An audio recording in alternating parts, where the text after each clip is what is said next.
Erste Schritte zum freien Spiel auf deinem Blechblasinstrument. Hallo und herzlich willkommen zu einem neuen Video rund ums Trompetespielen. Mein Name ist Nico von Nico-Leikam Trompetentraining.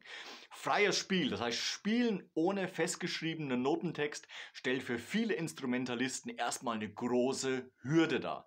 Wenn man sich aber Schritt für Schritt dem Thema annähert, verliert man auch die Angst und trainiert vor allem den Umgang mit den Noten bzw. mit Elementen, die man immer wieder benutzen kann und dementsprechend auch in seinem freien Spiel verwenden kann. Wir nehmen für dieses freie Spiel die Pentatonik auf dem Ton G.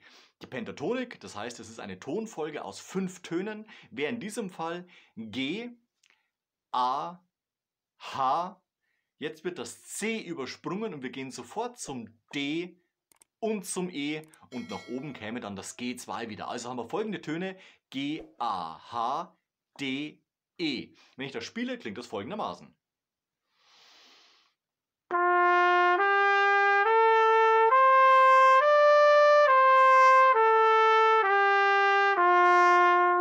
Natürlich trainieren wir oder spielen wir nicht nur mit diesen 5 Tönen, sondern wir können das natürlich auch oktafübergreifend jetzt auch nach unten erweitern. Das heißt, wenn ich die Töne zum Beispiel vom G1 nach unten wählen würde, würde ich nach unten noch die Töne E1, D1 und dann eben wieder zurück. Also haben wir auch die Töne, die nach unten gehen, aber natürlich immer noch die Töne von dieser Pentatonik sind.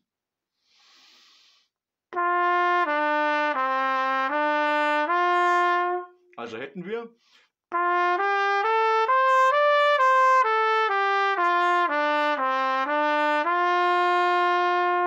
und anhand von dieser Skala kann ich schon anfangen, ohne zum Beispiel Begleitung oder Rhythmen und so weiter und so fort, die ich natürlich auch noch zum Trainieren dazu nehmen könnte, einfach mal so ins Blaue hinaus, frei aus dem Kopf versuchen zu spielen. Wenn du den ersten Schritt in dieser Richtung machst, dann empfehle ich dir die Töne G1, A1, H1 und die beiden Ausweichtöne nach unten vom G1, nämlich das E1 und das D1 zu benutzen. Das heißt, wir haben folgende Töne.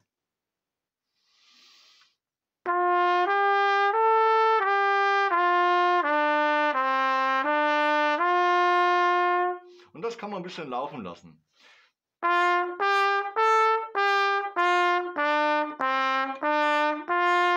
Jetzt kommen die ersten Rhythmen dazu.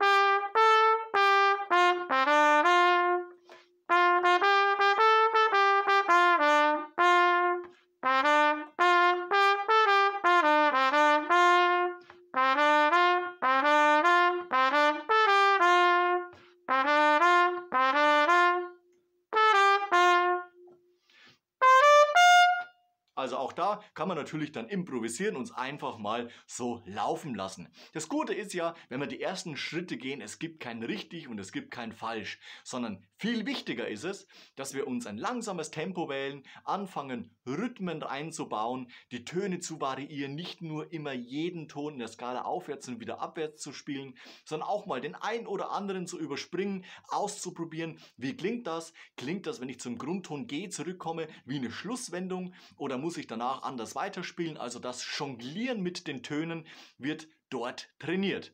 Wenn ihr zum Beispiel ein Keyboard zu Hause habt oder einen anderen Synthesizer oder meinetwegen auch im Internet nach irgendwelchen Beats sucht, sucht euch am Anfang erstmal langsame. Ich habe hier einen langsamen Slow Beat am Keyboard immer eingestellt. Das heißt, wenn ein Schüler kommt und wir sind schon etwas versiert auf dem Instrument und trainieren jetzt das losgelöste Spielen vom Notentext, dann immer einen langsamen Slow Beat, einen Achtelbeat in langsamem Tempo, meinetwegen auch eine Ballade und so weiter und so fort einstellen, laufen lassen und eben versuchen, die Töne, die man vorher so experimentell versucht hat, laufen zu lassen, jetzt anhand von diesem Beat in Kombination eben mit Rhythmus bzw. einer gewissen Art von Stilistik in Verbindung zu bringen und dementsprechend kann man dann auch wieder Rhythmen, die man gespielt hat, natürlich anpassen.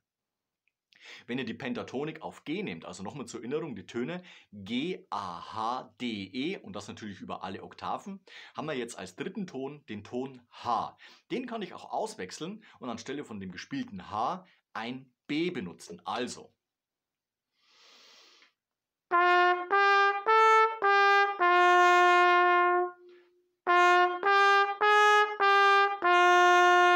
Das klingt dann schon ein bisschen jazziger und jetzt, wenn ich den Rhythmus von vorher noch dazu nehme, habe ich folgendes.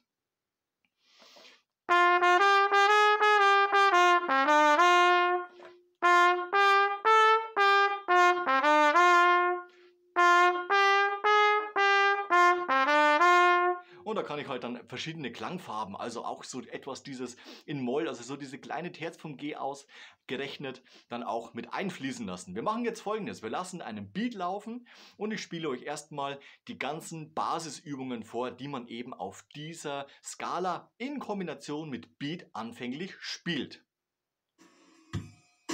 Und wir starten mit den ersten 5 Tönen, also G, A, H, D, E und eben wieder zurück.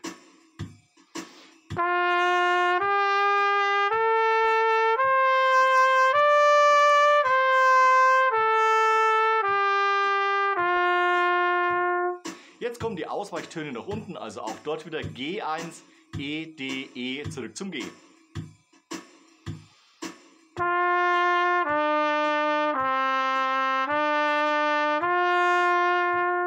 Und jetzt die Kombination.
Und das sind die ersten Schritte, die ich eben machen kann, damit ich im freien Spiel die ersten Schritte gehe. Ganz wichtig ist immer, wenn das läuft, mach ruhig die Augen zu, lass die Skala einfach mal hoch und runter laufen, nimm die Ausweichnote B dazu anstelle von dem H, geh auch nach unten, versuch dich, wie klingt das Ganze bei dir. Ganz wichtig am Anfang, nimm das Tempo nicht zu schnell, sondern wirklich erstmal diese Schritte auf halbe Noten, meinetwegen auch auf ganze Noten. Danach gehst du auf Viertel, baust deinen ersten Rhythmus ein, versuchst nach unten zu gehen, die Kombination von dieser Wellenbewegung, also nach oben, nach unten und immer so weiter zu spielen.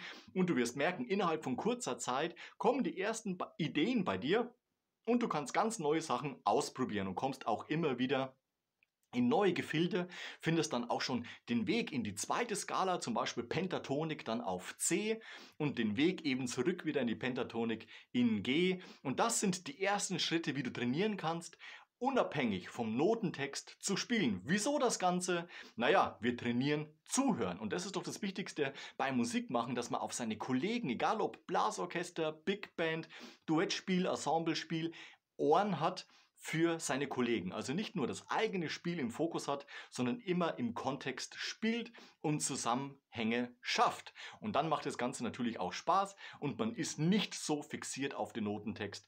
Und man kann auch anfangen, frei zu improvisieren, eigene Melodien auszudenken, beziehungsweise man bekommt auch die Fingerfertigkeit, Melodien, die man kennt bzw. gehört hat, auf dem eigenen Instrument umzusetzen. Und das ist ganz wichtig, dass wir eben flexibel auf unserem Instrument werden und einfach das Ganze auch mal fließen bzw. laufen lassen und nicht zu sehr beim Trompetespielen verkopfen. Probier's mal aus und schreibe in die Kommentare, was deine Erfahrungen sind, wie viel Spaß es dir gemacht hat bzw. ob du gemerkt hast, dass du komplett gehandicapt warst und gar nicht gewusst hast, was du mit dir anfangen solltest. Wenn das der Fall sein sollte, nimm doch einfach erstmal 3, 4 Töne. Du musst nicht gleich alle 5, 6 oder 7 Töne verwenden oder schon Ausweichton B mit reinbauen und noch andere Blue Notes in dem Zusammenhang, sondern einfach mal ausprobieren. Und wenn es nur 2 Töne sind, dann sind es am Anfang eben nur 2 Töne. Es gibt ja kein richtig und kein falsch, sondern in dem Fall lernen wir ganz neu auf unserem Instrument gehen. Vorher haben uns der Notentext Halt gegeben und jetzt sind wir auf einmal für das, was vorne rauskommt, selbst verantwortlich. Also keine Scheu, probier's aus und schreib deine Erfahrungen in die Kommentare. Wir sehen uns nächste Woche zu einem neuen Video rund ums Trompete spielen. Bis dahin, ciao, euer Nico.